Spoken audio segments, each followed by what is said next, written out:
YouTube, Sokyo here, and 66 million years ago, an asteroid 6 miles wide crashed into the Yucatan Peninsula in modern-day Mexico. Rather famously, the Chicxulub asteroid, of course, hit the Earth and potentially wiped out 2/3 of life on the planet, although I have spoken about in a previous video how potentially it wasn't the main cause, but at least it was very significant in causing the Cretaceous mass extinction.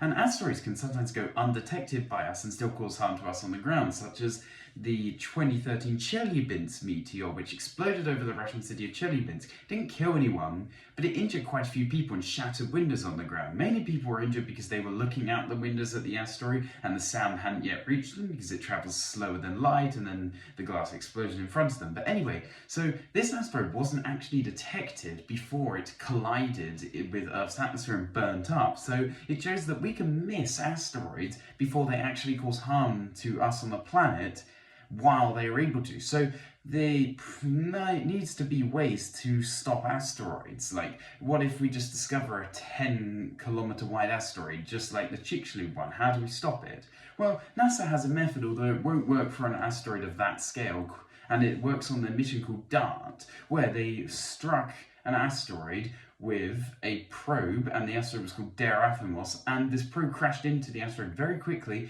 and it was able to change its orbital trajectory over time, and this would add up, but it would require us to know about the asteroid in advance.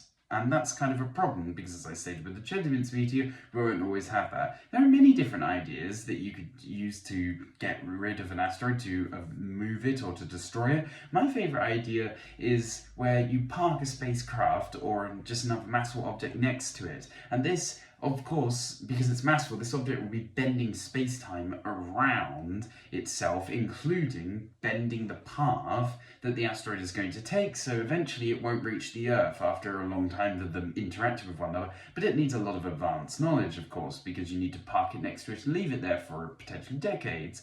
There's another option as well. You could use lasers or lenses using focused light from the sun, but these also need high accuracy and so lots of advanced knowledge. You could use nuclear bombs. Now, not necessarily to blow them up because it might be too large, but you could fire nuclear bombs at, say, a side of the asteroid, and their explosion would propel it in the opposite direction.